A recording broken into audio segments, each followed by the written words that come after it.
but actually what people are saying in the film are really important things that we need to hear and think about. And I'd like to thank all the people who participated over the last 6 months in making this film possible.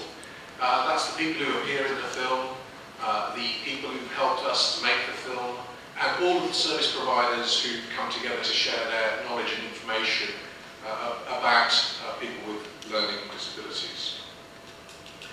So I'm really proud of the film. I think once you've seen it, you'll see why I'm so proud of it. And I think it's a fantastic testament to the people who put so much effort and hard work into it.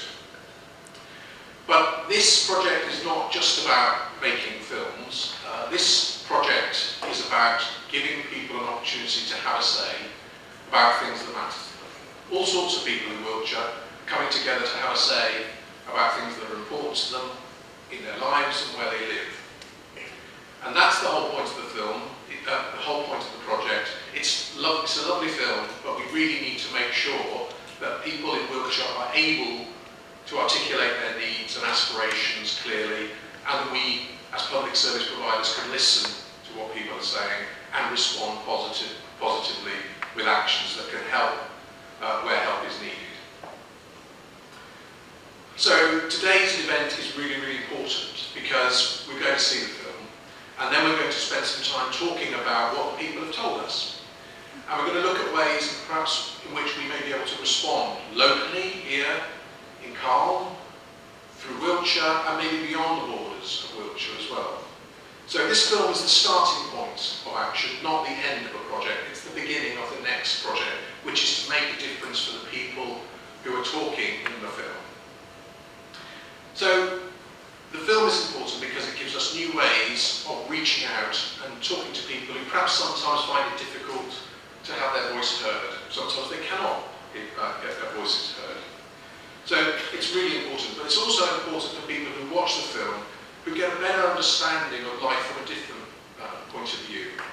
And by viewing from a different perspective, we can build up that understanding, sympathy, compassion, empathy that actually can motivate us to make a difference, to want to make a difference, and to come together to help to make a difference for the people who appear in these films. So this is the starting point today, and your contribution today is going to be really, really important, really valuable, and really appreciate the fact that you've all given up your time to come and be part of it.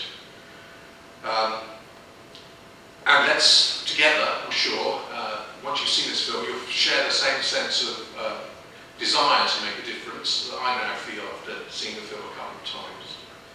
So let's make that happen. Let's make this the starting point of a journey, and let's make sure that we don't leave the film here, that we make this make a difference in Wiltshire. So I think if we're ready to see the film, it's a shame that David couldn't be here to launch the film himself, because he's played such a fantastic part in the whole process. And I know he's going to be devastated that he's not been able to be here from the start, but he will have some words to say about the way we made the film once he arrives, once his taxi finds Calne. So, anyway, Jen, I think we're ready to roll. So enjoy the film.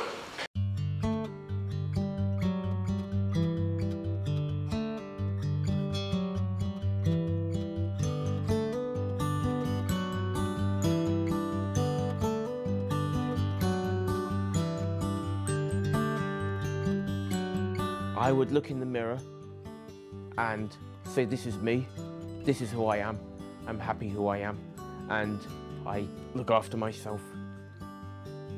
I can be quiet, well, sometimes. I like go to the pub, have a drink, have a chat. I like a chat.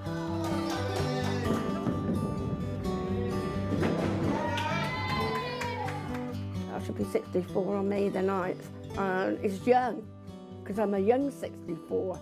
You know, I can do practically anything. I am getting married on the 13th of October, which is a Saturday.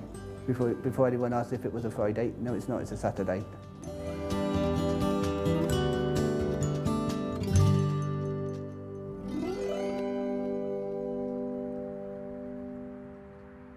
I got autism, and sometimes I find when I move to different places or college or whatever, I find it very hard by being watched when you get faces looking at you. I tend to look at the ceiling or at the floor. I try and sort myself out by playing around on my mobile. When I was born, my dad and my real mum, they knew something was up, so they went and had a look into it and found out I have a mild learning disability. It doesn't get me down. I just shrug it off and carry on as normal, Jess. I mean, it's like I've said to myself, it's just focus on what you can do, David, not what people say that you're not going to mount up to anything.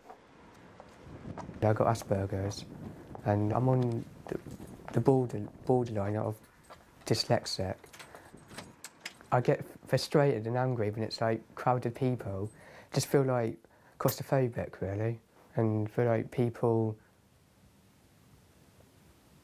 talking about you and everything. And I know they're not, but it just seems like they are.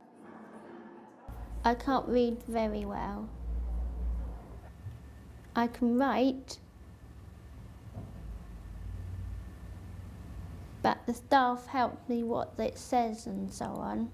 If there was a fast-talking person that you don't understand, sometimes it's like they're going like a sink plug, and you don't know what they're saying because they're so fast. I don't like ambulances noises. Don't like the shouting that you sometimes get when they argue. Don't like rows. Though it's quite common, you can get it quite a lot sometimes wherever you go. And one more is, I don't like fire alarms.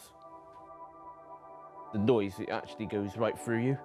So I block it out with those ear defenders that I got in my room.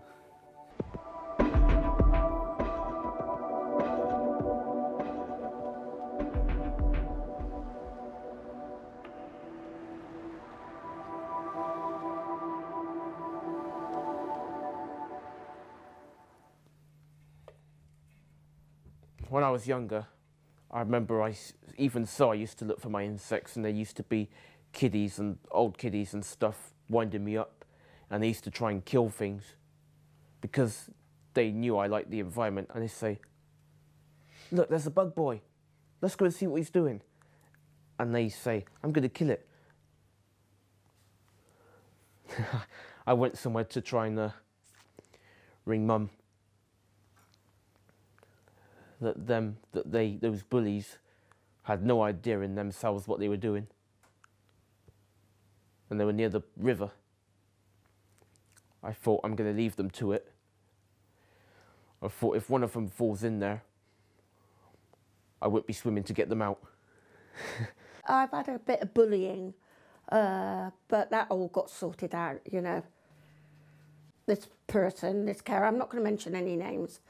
He used to be very, very aggressive, the way he used to talk to me.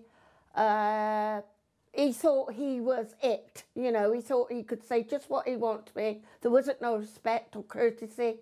And I showed him courtesy and respect. I've got courtesy and respect for everybody in this world. It's the way I've been brought up by my parents.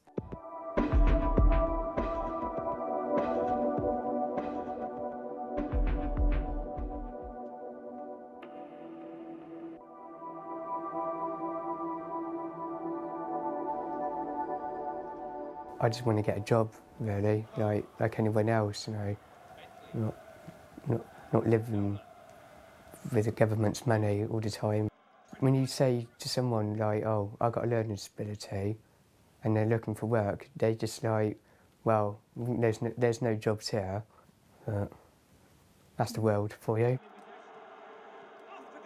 Being employed is like, well, nothing to do really. It's just sitting at home and being bored, and you just don't hear anything from them.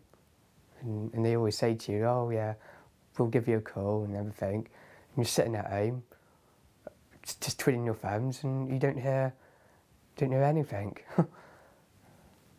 I work at an old people's home, in Chippenham. I do that. Actually, I don't get paid. I do voluntary work. More of a nature man. By taking care of the grassland. Just making sure that there's no litter or mess around, because it extincts the habitat. I'm thinking about working in Miltshire, the nature reserve in Miltshire, just by the post office, a cemetery. I'm going to be working there with someone to tidy up their litters, make sure the land is nice and safe and tidy. I did do a voluntary job at British Heart Foundation shop in Warminster for a little while, so I'm sort of wanting to go back along that line because I enjoyed it. It just gave me a sense of purpose, gave me something to get up for in the morning. Do you think that's lacking at the moment?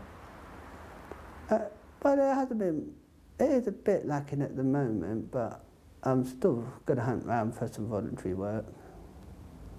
Even if it takes me a whole year to do it, I'll be determined to do it till I get some.